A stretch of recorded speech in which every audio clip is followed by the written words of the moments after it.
of failure. There were ukuleles as well. That does sound romantic. Deviation from rhubarb. BBC Radio 4. A curious bunch.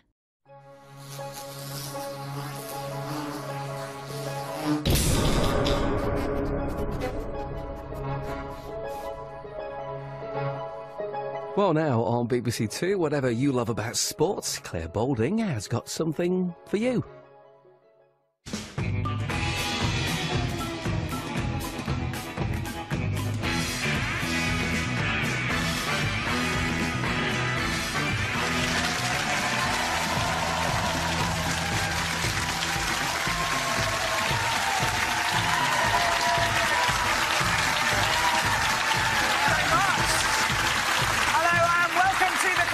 So now we've got a sofa packed with some of the biggest stars from around the world, and in one case, I mean that literally, he is huge. Whatever it is you like in sport, we've got it tonight, whether it's raw speed, explosive power, or accuracy under extreme pressure. I mean, seriously, where else would you find Formula One, darts, and rugby union all on one show? Joining me tonight, the boss of the Williams team and the F1 driver whose CV reads 41 podium finishes and 11 victories, it's Clare Williams and Felipe Massa. A South African rugby legend who represented his country a record 127 times and is widely regarded as one of the best second rows of all time. Victor Matfield is here. Joined by the newly crowned BDO World Darts Champions, Trina, Gulliver and Scott Waits. Got our first guest coming through, our Formula One royalty, Clare Williams and Felipe Massa.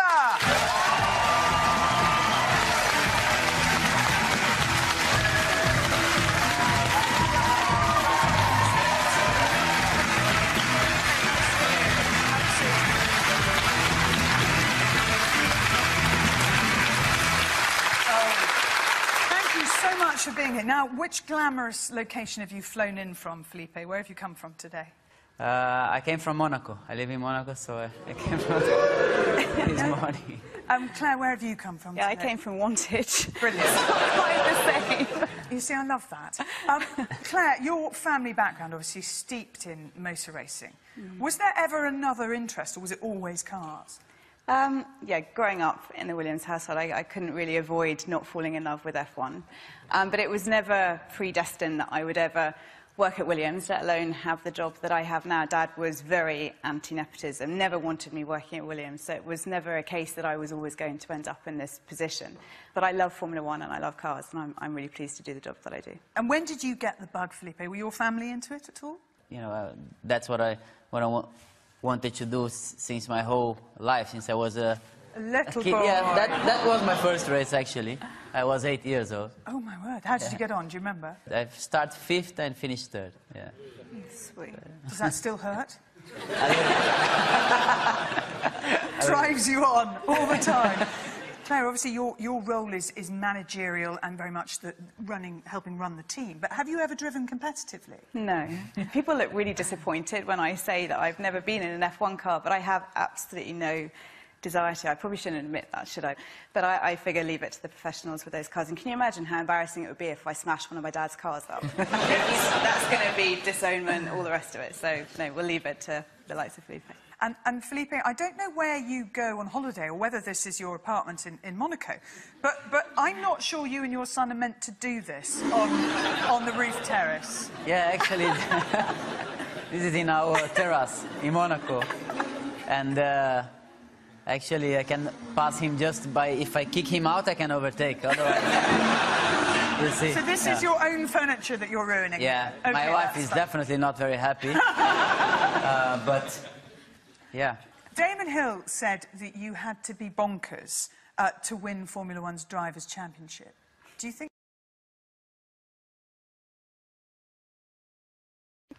Yeah. Does that mean Lewis Hamilton is bonkers? Yeah. Yeah. And Claire, honest answer here. When they do crash your car, is your first thought, I hope he's all right?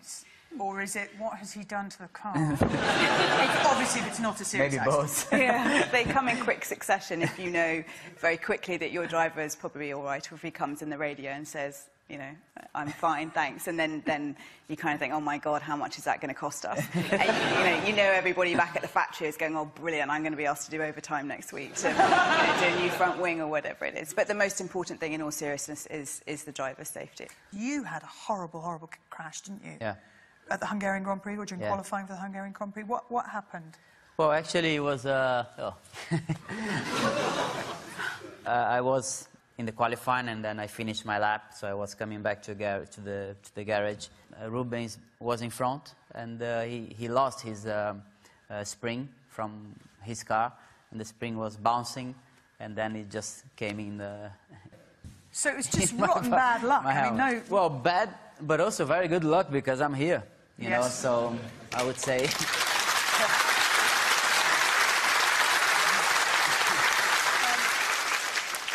What injuries did you suffer from that? All this bone from here broke, you know, so I actually had an operation to remove everything from this part here. And then after I had to put like a acrylic plate here to strong, like to be like the bone, you know. So actually, but I didn't have any problem inside, you know. So, well, That accident was in 2009. The year before that, in 2008, Yeah. you'd won the final race of the season, the Brazilian Grand Prix, your home Grand Prix. And for however many seconds, Yeah. you were world champion. yeah. It was not enough, actually. It was not enough that No, that only, long enough, you know, no. little seconds. Because what happened? Another car that he was fighting, you know, and he was raining a little bit, so he was a little bit too slow, and Lewis passed him, and I couldn't win the championship. So Lewis Hamilton did win the championship. He did, yeah. Now, do you like him? Well, I didn't like on that time, for sure. Not like him. I mean, I didn't like what's happened, you know. But he's a very good driver, so he deserves every championship he won, definitely. For every driver, how many people have you got, Claire, in the team making Felipe's car go? So we have... making it go. Technical term. Making it go. Yes.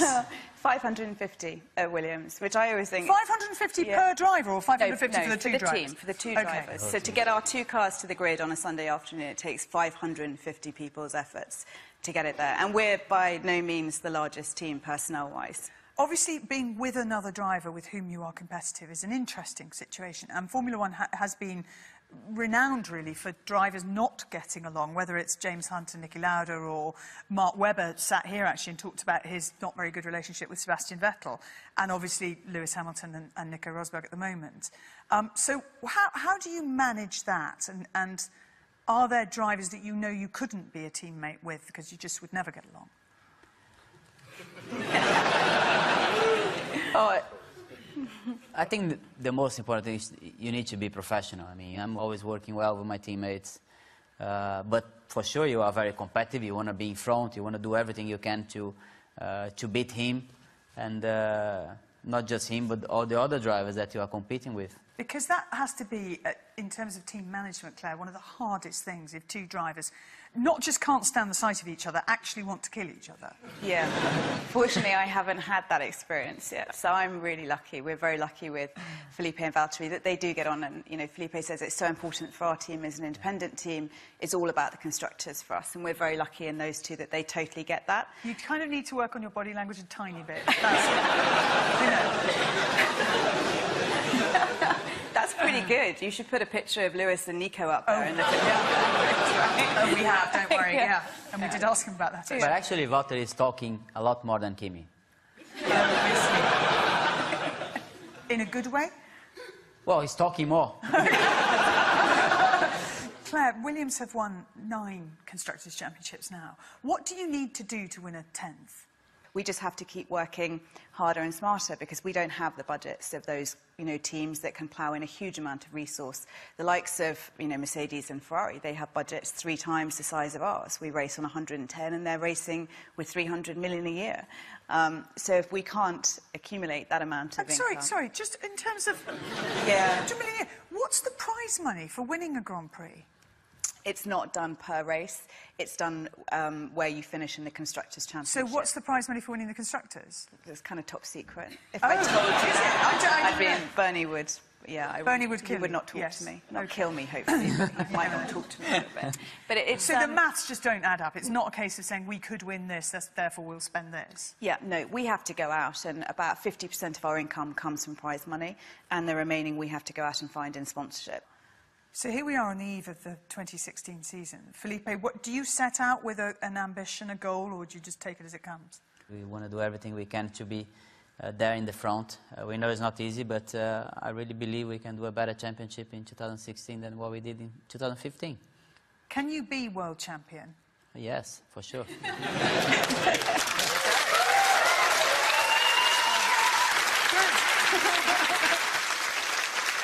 It's time to introduce our next guest. He's a South African rugby legend who's appeared a record 127 times for the Springboks.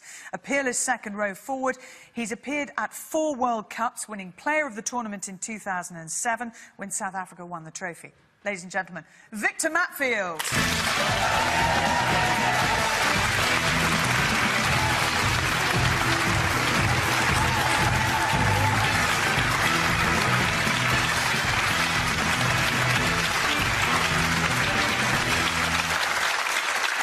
Wow, that's changed the shape on the sofa, isn't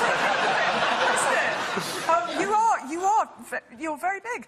Victor, how much does size matter in rugby union?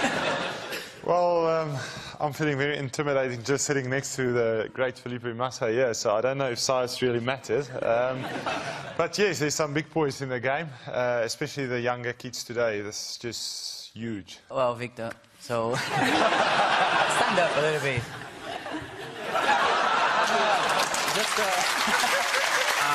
I think it would be very difficult for you to drive a Formula 1 car. Will I be able to fit in? Well, you would be a little bit tight, I would say.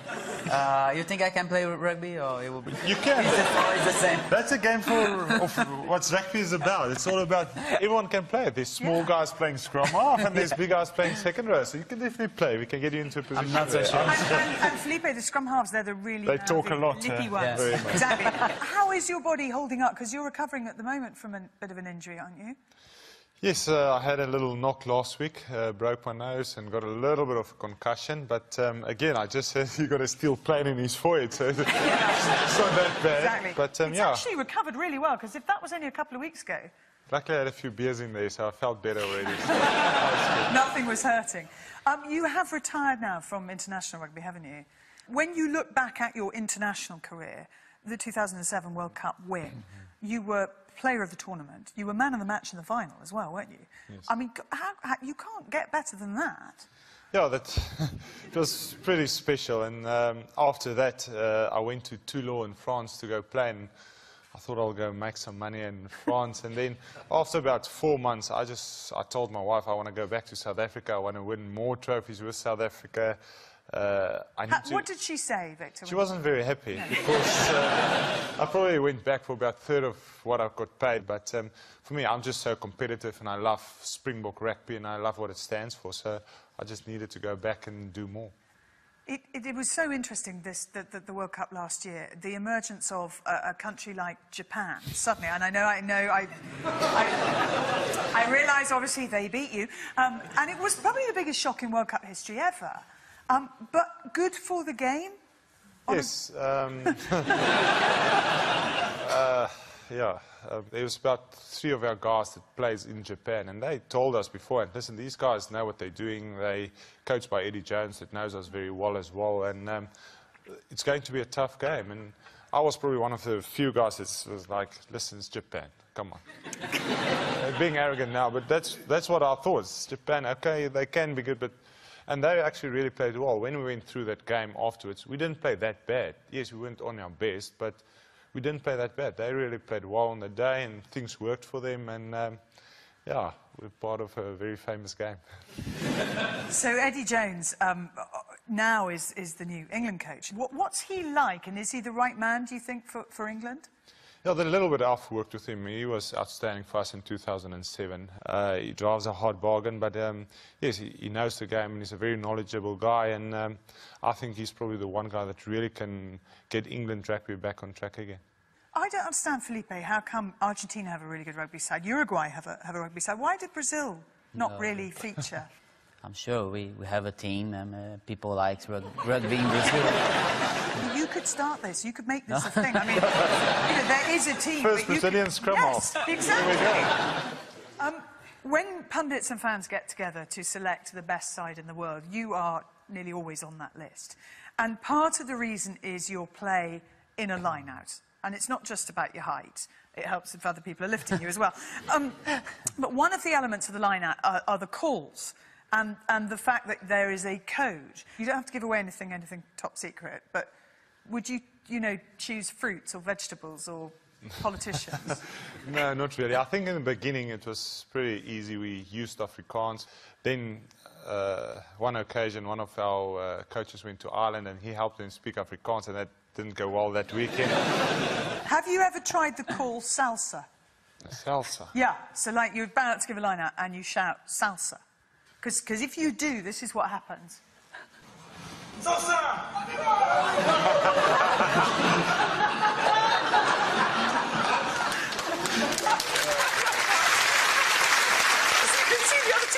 What are they doing?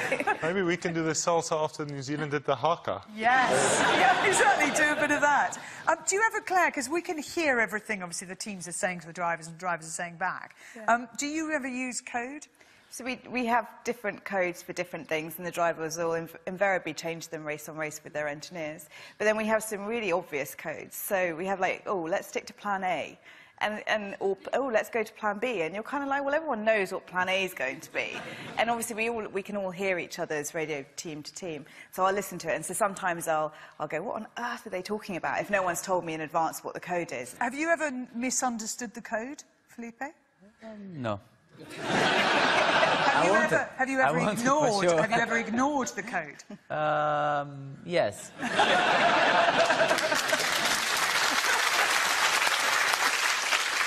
You've now joined Northampton. You're playing in the Aviva Premiership. How are you enjoying life in the UK? So I must say, the first few weeks, again, you just want to get into things. You're very much on the side, listening to how they do things. But I've really enjoyed the last 2-3 weeks. I hope we can turn things around and we can win a trophy this year. And yeah, hopefully I can play a part in that. What is it about British life that you have enjoyed discovering? I'm still waiting for the snow. I'd enjoy that. Have you never seen snow? I've done, but my kids haven't. Oh, okay. We stay in South Africa, there's no snow. Felipe, do you spend much time in the UK? Yeah. And do you like it? Yes, I mean, really. I don't like the weather. Do you like the food? Yeah, I like. Yeah. Depends where I go. Do you give your drivers a guide? I mean, like places to go and things to see and, pubs to avoid? No, but they actually went on a big pub crawl. Felipe and all the engineers. So we have this system. The engineers, if you're late for one of our briefings or debriefs, you have to pay a fine. And it's scalable, so the highest earners pay the highest fine. So poor Felipe, if he's 5 minutes late, it's 500 quid. And they collect this over the course of the year, and then they go out on a massive up in London. At Christmas. And he goes. Felipe goes. So, actually, I was taking care of the guys. The English, they like to drink. This is not the story I've heard. Yeah. It's time to welcome my final guests, the newly crowned 2016 BDO World Darts Champions, Trina Golden Girl Gulliver and Scotty Too Hotty Waits.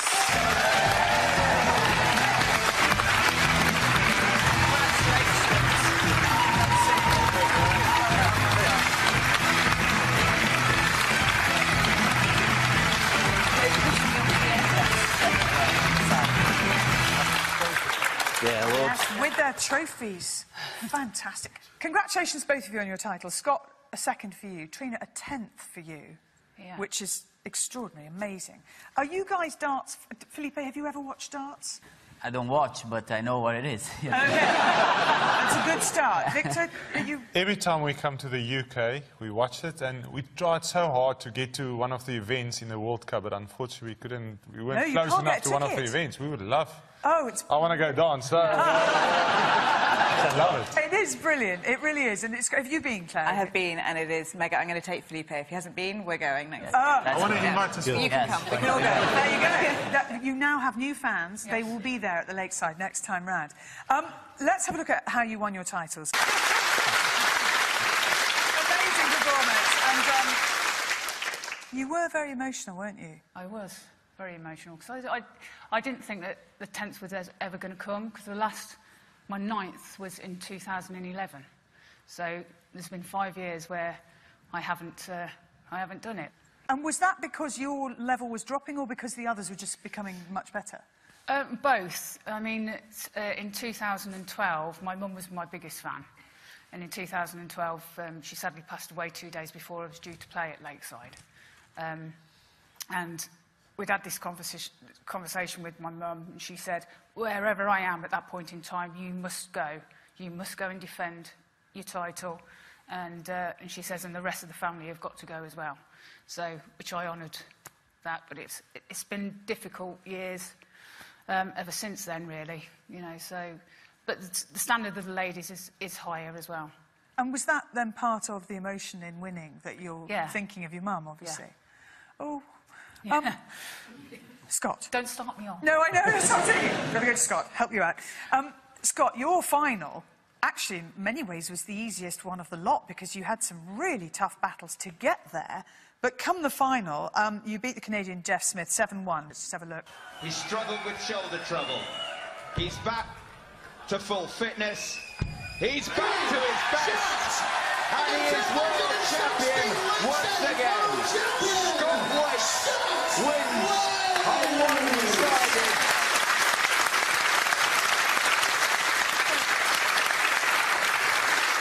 The final really did go your way, didn't it? I mean, it was very smooth. Yeah, it did. And that's the first time I've actually seen that.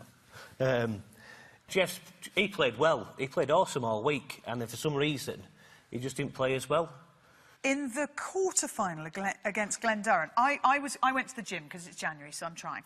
And I was on the elliptical trainer, and I'm watching the darts, and I'm watching you, and you're down and out. And then you start coming back, and of course, like 40 minutes later, I'm still there doing this, thinking, I can't give this up. But it was an amazing match, that. I really enjoyed watching it, and the crowd were massively behind you. I've never, ever heard the crowd so loud. It was phenomenal. It was just like a jet engine. It must have been louder than Mr. Massa's Ferrari. Oh, no. Sorry. Williams.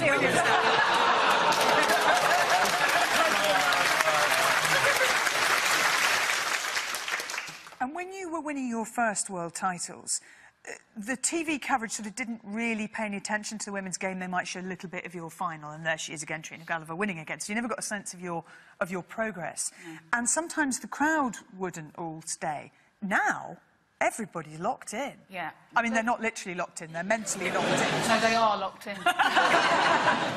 No, the atmosphere is great, like I said, and they do stay, and we are getting more media attention with the ladies and that, so, which is great. You know, that's a real big step forward. Are you allowed to talk about how much money you get for no, I can tell you how much I got. I can tell you how much I don't like asking. I'm very British, and I don't like talking about money. But I find it fascinating, other sports. Well, Scott got £100,000. I got 12. So, and 12 is an improvement. 12 is a big improvement from what it used to be. You know, it's going up, but it's still not in the same percent. We're not asking for the same. We're asking for something relevant. You know, there's 40 men that take part, and there's 16 ladies, so percentages out. I don't think he's disagreeing with you necessarily. No. And you are now a full-time darts player, aren't you? I am, but I also keep my hand in with the carpentry, so, yeah. Just occasional job. But Scott, I mean, we're very lucky to get you on this programme at all, because you were straight back to work after you won your title. Yeah, that's right. You are a carpenter and joiner by trade. Yeah. I'm meant to be going back today, but yeah, I've managed to get a day's holiday, so I'm down here.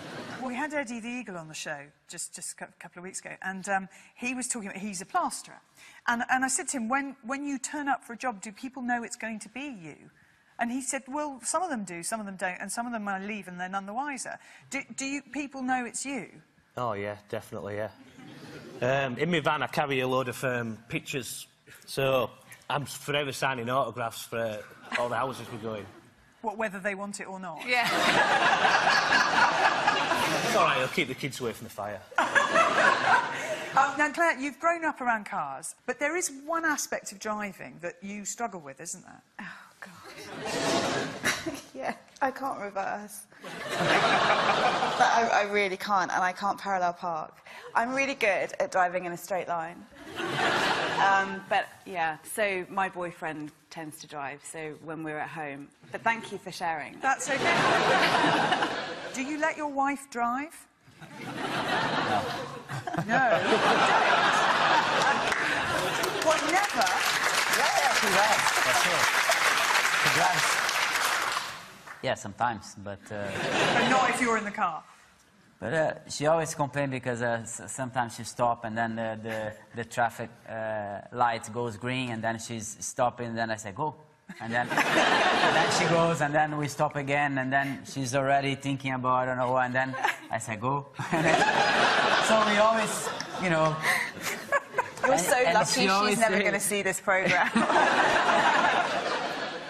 One thing I will say to you is do not drive with Felipe. Have we been in a car together before? We probably have. Being in a car with a racing driver is always quite a weird experience because, you know, legs out of windows with bricks on gas pedals and, you know, phenomenal, brilliant stuff. Well, you were doing that. No, I wasn't doing it. One of our old drivers. Yeah, and it was my little brother's christening and his godfather, who was an old Williams driver.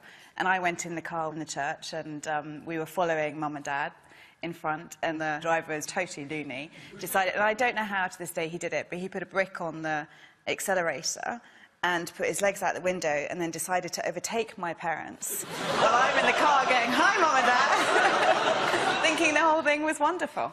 So, yeah, racing drivers are a little bonkers. No. Yeah. You wouldn't do that, would you? Never. Are you a good driver?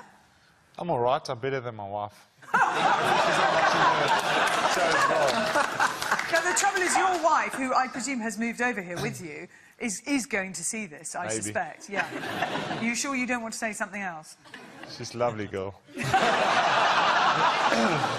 Scott, who do you like to have there to support you? Who's the face you're looking for in the crowd when they're all shouting? Well, my girlfriend comes round. She's really supportive of me. And my old man comes down as well. You'll always see him because he'll be one wearing the silliest shirt possible. I've won 3 finals, 3 majors, with him wearing his Mickey Mouse shirt, but he doesn't have like a plonker in it. Trina, who's there for you? My wife, Sue. And she's a darts player as well, isn't she? She is, yeah. She's a good player in her own right. She's not professional, but she comes on tour a lot with me and plays in a lot of the competitions. So do you play against each other? We have done, yeah. Yeah. How does that go? She has beat me on a couple of occasions. Just the twice. How many times have you played? Oh, hundreds. Well, that's it. We've reached the end of the show, but make sure you come back because next time I'll be joined by snooker legend Jimmy White, daring downhill mountain bike racers Rachel and G. Atherton, and top rugby referee Nigel Owens. Many thanks, though, to my stellar studio guests, to Clare Williams, Felipe Massa,